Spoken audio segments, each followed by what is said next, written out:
Sure. I started off doing market research, which I still do. But I found myself becoming really addicted to my smartphone when I first got one. And eventually in 2014, I was at a point where I just had to get rid of it. So I went back to a flip phone. It was driving me crazy. And then I saw what it was doing to my kids, and they were in grade school at that time and their friends. So anyhow, 2 years later, I just had this idea like I want to do research on this. It's getting so bad. So I just self-funded it. There was no real expense to do it. I contacted some local summer camps because I knew that overnight summer camps usually don't allow phones. At least they didn't back then. Hmm. So I knew the point is I knew these kids were going without phones for 2 to 4 weeks, right, without any tech, and asked if I could do some focus groups and just see what I learned.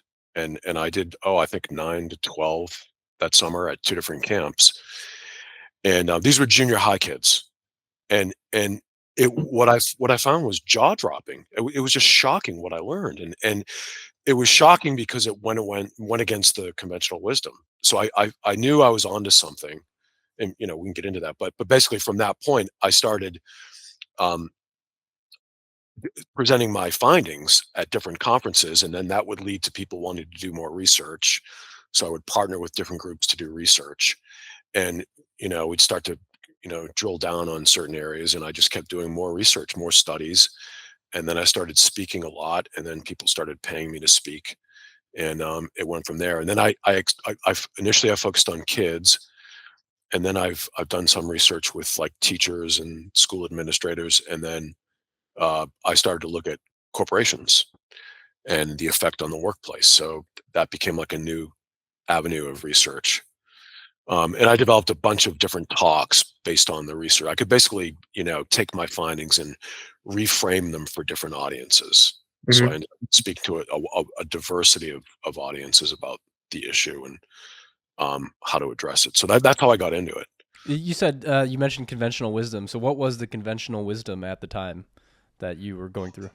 What was happening at that time in the mid, like 2014, 15, 16, is everyone adults were observing other adults becoming horribly addicted to these phones. So you'd hear the classic example was seeing a young couple at dinner, and they sat there in the restaurant the whole time staring at their phones and didn't speak to each other, right? They didn't interact. Um, but the conventional wisdom was that it was different for kids because they were digital natives. So Mhm. the idea was this was a problem for adults because this was new to adults, but because young kids grew up with the internet and with uh, laptops and tablets and then smartphones, that it was just it had become part of their nature. So the idea was like they had a different nature than we had. And what I found in those initial so when I did these initial focus groups at the summer camps, so these are kids, throughout and then at the end of the 2 weeks. So it's throughout the 2 weeks and at the end of the 2 weeks. I expected them to say, I'm going crazy without my phone. This is horrible. I can't stand it. I'm having withdrawal. Um, but because they were so used to it, right? But what ended up hearing was it was such a relief to not have my phone. And I'm talking like, we had one question. We had a questionnaire. In addition to doing focus groups, we had a questionnaire.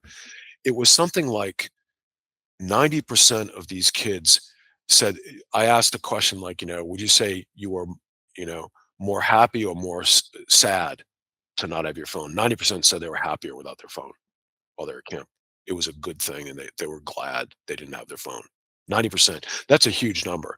So that's when I realized I was onto something here. Like, in other words, I felt like the conventional wisdom was wrong, right?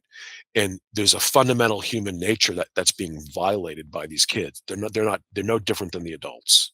Put it that way.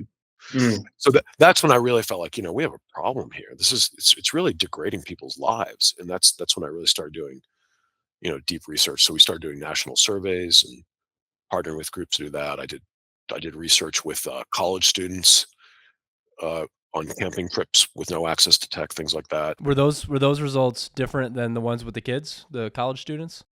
Well, that was all qualitative research. So again, so what I ended up doing was, I gained initial insights with the focus groups, and then I did more focus groups, but I started to complement that with national surveys for the kids, right? With the college students, that was um that was sort of like a one-off thing. I did 2 studies with the college students, and it was all qualitative. It was all focus groups are talking, they kept diaries, things like that. But the findings were basically the same. They would go through a withdrawal stage, it was like 3 to 5 days. They'd feel like they're going crazy, and you could observe it. I mean, people would be, like, shaking, walking around, not knowing what to do, like, wanting to hold their phone. People would be running around the campground holding their phone up trying to get a signal because we were in the deep woods of Michigan, you know what I mean? I mean, it was like, real withdrawal. But they had all the same feelings, like, it was really a relief. There were a lot of cognitive changes you go through. Like what? Well, w one of the, well, first of all, let me say, when you go through this withdrawal stage, right, what I have found, and I did it myself too. So I I took my research findings, and then I go camping myself in Michigan, and I go to these spots where you don't have cell phone signal.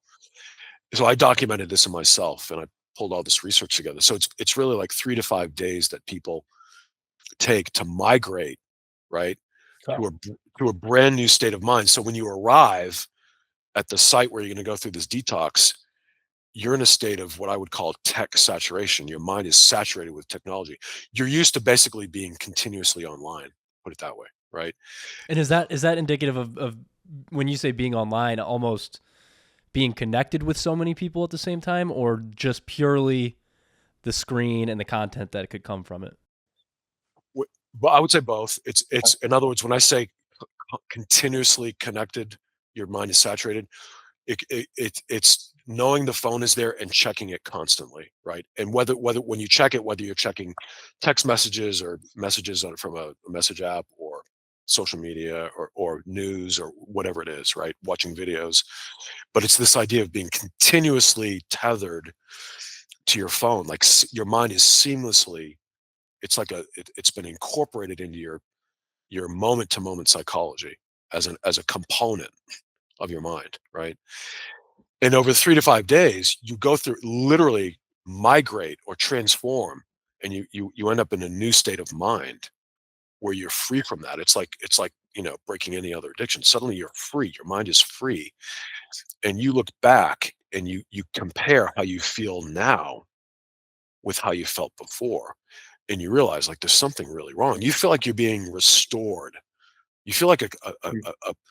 a capacity is being restored. So one of the cognitive changes is um is you start to feel that your mind starts to feel more powerful, right? Because you don't have as much cognitive capacity consumed by this external thing, this things that's drawing you out of the moment, right? So your analytic abilities, your ability to, I notice, like, my ability to read, I can read faster, I can absorb more, but also your creativity. And I actually spoke to a guy. I don't want to say his name, but he was an Olympic athlete, and he was a runner, and he was going through this too. He had done some podcasts, and he talked about this, right? So I had a phone call with him, and he talked about, and he was right. He characterized it the right way. He goes, all your creativity comes flooding back, and that's one of the big cognitive changes. You suddenly have this restoration of this creative capacity that's been sapped because you have so much cognitive capacity and mental energy being diverted to this phone, which is taking you, like, to another world in a way, out of the present moment and the reality you're experiencing, right? So I felt like there are profound cognitive changes, and for me, I felt like, wow, I'm being restored to my like a former self, like it was an ancient, you know, distant primordial memory coming to me or something. But it's really like, having my nature restored, right? So that's what a lot of these kids were going through, and they were calmer. You know, those first 3 days, I mentioned, like, people walking around shaking and Mhm. trying to get a signal. After the 3 to 5 days, you're in a calm state, and you want to be within yourself. You want to be, it's hard to find words to explain it, but it's sort of like a meditative state, or, you know, um, you're more in the present moment, and you don't feel like you want to be distracted. When you're in the tech saturated mind state, you want the distraction. You're addicted to distraction. You need that distraction at a certain rhythm, right? Yes. And when Yes. when that rhythm is broken, that's when you start to feel the withdrawal, right? When you get to this new mind state, you don't feel that desire, that need to to to be connected with a certain rhythm. You don't want it. And in fact, the thought of having it sort of reintroduced, like, is frustrating. You don't want it. And that's Mm. that's what I found with all my research with the kids too. That's so interesting because I've found, like, even just today or even yesterday. So in my business, I have finally had a day where I had time to. I wasn't going into meetings. I wasn't recording podcasts, and I had all of this free time to work on the business that I normally don't have as much. And it was one of my least productive days that I've had in a long time because of this. I mean, that rhythm was getting repeated over and over and over again, and I just even then it's so frustrating for precisely what you're saying. Right. That's why I came to feel that I don't hear people talking about this as much, but before the pandemic, people were talking about it was common to go on just a general digital detox or a social media detox. So yeah. So what is a digital detox, and what's the path to that? It's that experience that these kids had at summer camp. It's the experience that I have when I go camping, right? It's cutting yourself off from technology, and they're using, detox is sort of like a drug addiction metaphor, right? You're detoxing from the phone, right? And working through that withdrawal stage to get to a new pure state of mind where you no longer desire the phone, right? So these digital detox experiences, I developed a talk on doing a digital detox and how to get the most out of it, you know. Um, but I feel it's transformational. I don't think if someone goes through a 5-day detox, it's going to change their lives. I think for a small percentage, it will. Right? I met some college kids when I did that research. Um, this was like their second or third summer up there, and they said like after the second summer. This is for like the third summer. So at this college, they go up there. This group of kids goes up to this camp for like a month or something. And for the kids who said it was like their second or third summer, going up to this camp, they said they got off of social media after the first or second summer going to this camp as they detoxed off of it. They realized how bad it was, and they got off it. So a small percentage of people will feel a strong enough motivation after going through a detox that they can drop it. I think the majority won't, but at least it awakens them, right? It awakens them to the possibility of what life could be with less technology. And I think it becomes a touchstone experience. And I think the more you go through these detoxes, if they can go through more detoxes in the future, um, they can, more people can be transformed and become less dependent, less addictive on the technology.